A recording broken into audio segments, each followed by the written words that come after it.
Hi welcome to our channel. Ram Charan గారి పెద్ద cinema రాబోతున్న నేపథ్యంలో ఒక చర్చ ఇప్పుడు సోషల్ మీడియాలో కావచ్చు, లేకుంటే ఆయన అభిమానులు కావచ్చు జోరుగా సాగుతుంది. ఈ సినిమా మొత్తం కంటెంట్ చూసుకుంటే ఒక పాజిటివ్ నోట్ అయితే దాని మీద ఉంది. సో ఎప్పుడైతే రంగస్థలం బ్లాక్ బస్టర్ హిట్ అయిందో దాని వైబ్స్ అయితే ఇప్పుడు ఈ సినిమా మీద కూడా కనిపిస్తున్నాయి. దాంతో మరి రంగస్థలంతో మిస్ అయిన నేషనల్ అవార్డు పెద్దితో రామ్ చరణ్ గారు సాధిస్తారేమో అన్న అభిప్రాయాలు అందరిలో కూడా కలుగుతున్నాయి. మరి దీని గురించి ఒకసారి డిస్కస్ చేయడానికి ప్రజెంట్ మనతో పాటు సీనియర్ ఫిల్మ్ జర్నలిస్ట్ అప్పాజీ గారు ఉన్నారు. వారిని తెలిసిన ప్రయత్నం చేద్దాం. సార్ నమస్కారం సార్. నమస్తే ఆదిత్య. సార్ రంగస్థలంలో ఎటువంటి పర్ఫార్మెన్స్ రామ్ చరణ్ గారు ఇచ్చారో మనం చూస్తాం. ఆ టైంలో చాలా చర్చ జరిగింది, నేషనల్ అవార్డు పక్కా వస్తుంది అని చెప్పేసి. సో అన్ఫార్చునేట్లీ అది రాలేదు. అయితే ఇప్పుడు మళ్ళీ ఆ చర్చ తెరపైకి వచ్చింది, పెద్దితో సాధిస్తారు అని చెప్పేసి. ఎందుకంటే అటువంటి వైబ్స్ రంగస్థలంలో ఎటువంటి వైబ్స్ అయితే వచ్చాయో ఇప్పుడు పెద్ద సినిమా కూడా అలానే ఉంది. సో వచ్చే అవకాశాలు ఉన్నాయా సార్? అంటే సినిమా రిలీజ్ ముందే మనం ఈ సినిమాకి అవార్డు వచ్చే అవకాశం ఉందా లేదని డిస్కస్ చేయడం టూ ఎర్లీ అయిపోతుంది కదా. అంటే అందులో రామ్ చరణ్ పర్ఫార్మెన్స్ ఎక్స్ట్రాడనరీగా ఉన్నా కూడా ఆ క్యారెక్టర్ కథకి కరెక్ట్గా కనెక్ట్ కాకపోతే చెప్పలేం కదా. కాబట్టి అంటే సినిమా రిలీజ్ అయిన తర్వాత కానీ మనం చెప్పలేం. రిలీజ్ అయిన తర్వాత కూడా అవార్డు విన్నింగ్ పర్ఫార్మెన్స్ డెఫినెట్ గా నేషనల్ అవార్డు వచ్చే అవకాశం ఉంటుంది అన్నా కూడా ఒక్కోసారి రాకపోవచ్చు. ఎందుకంటే ఆ సంవత్సరం రిలీజ్ అయ్యే సినిమాల ఆధారంగా ఉంటుంది కదా. ఇప్పుడు 2026లో వస్తుంది పెద్ది. 2026లో ఇంకా వేరే వేరే భాషల్లో కూడా సినిమాలు వస్తాయి కదా.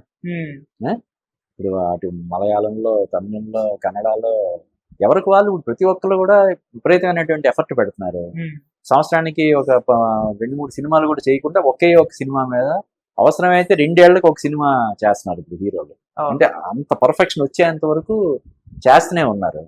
కాబట్టి ఇట్స్ టూ ఎర్లీ. అయితే నువ్వు అన్నట్టు రంగస్థలంలో పర్ఫార్మెన్స్ ఎక్స్ట్రాడినరీ పర్ఫార్మెన్స్, అంటే కెరీర్ బెస్ట్ పర్ఫార్మెన్స్ ఇచ్చాడు. నిజం చెప్పాలంటే రంగస్థలం తర్వాత అతను చేసిన సినిమాల్లో కూడా ఆ రేంజ్ పర్ఫార్మెన్స్, అంటే ఆ పాత్ర ఇవ్వలేదు.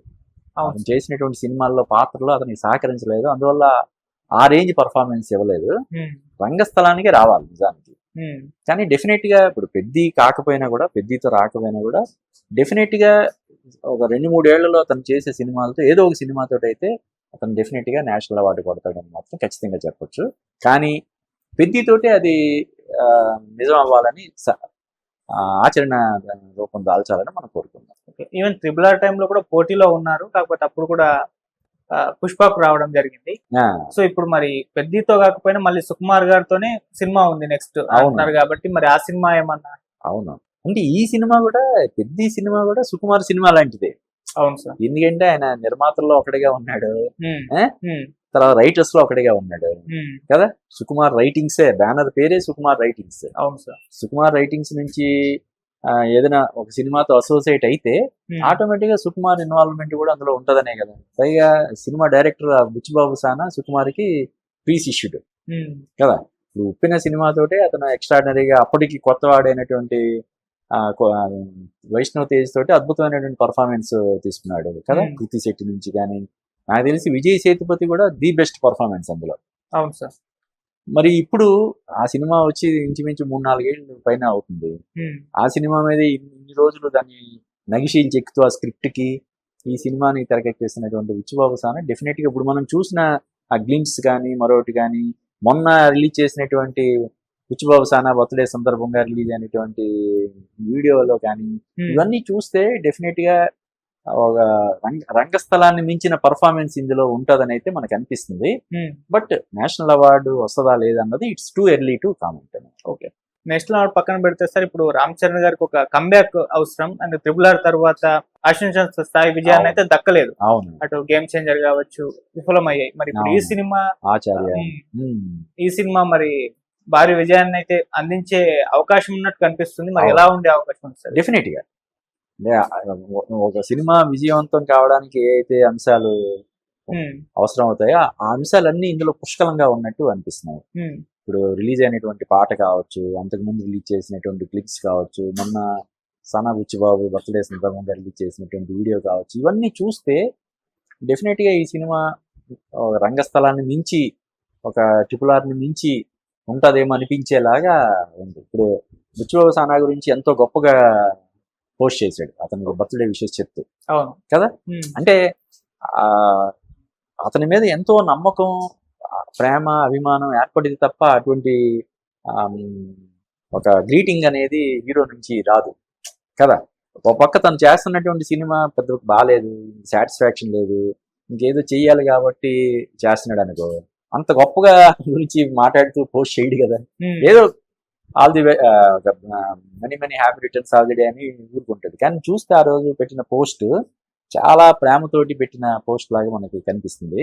వీటన్నిటిని చూసినప్పుడు డెఫినెట్ గా పెద్ద సినిమా ఒక గేమ్ చేంజర్ లాగా, అంటే సినిమా టైటిల్ కాదు, మామూలుగా అతని కెరీర్కి ఏదైతే ఆచార్య, ఆ గేమ్ చేంజర్ సినిమాలు మిగిల్చినటువంటి నిరాశని అది ఒక పారద్రోలేలాగా ఈ సినిమా ఉంటుందని మనం ఖచ్చితంగా ఎక్స్పెక్ట్ చేయవచ్చు. ఓకే సరే, నేషనల్ అవార్డు కూడా పుష్ప సినిమా తెలుగులో పెద్దగా అంటే మిక్స్డ్ టాక్ వచ్చేసింది. బాలీవుడ్ లో మాత్రం నార్త్ సైడ్ మొత్తం కూడా ఊపేసింది. చాలా మంది హీరోస్, క్రికెటర్స్ మొత్తం రీల్స్ చేసిన సందర్భాలు మనం చూస్తాం. సో ఆ లెక్కన అలా వెళ్ళిపోయింది ఫ్లోలో. సో అందుకోసం నేషనల్ అవార్డు ఆయన పర్ఫార్మెన్స్ నచ్చేసి ఇచ్చేస్తారు. ఇప్పుడు పెద్ద సినిమాని అలా తీసుకెళ్లే ప్రయత్నాలు ఏమన్నా చేస్తారా సార్ ఆ లెవెల్లో? అలానే కాదు, మన తెలుగు సినిమాకి ఇప్పుడు ఎక్స్పోజర్ భయంకరంగా ఉంది. అంటే ఎవరు తెలుగు సినిమా, ఒకప్పుడు తెలుగు సినిమా అంటే ఒక చిన్న చూపు ఉండేది.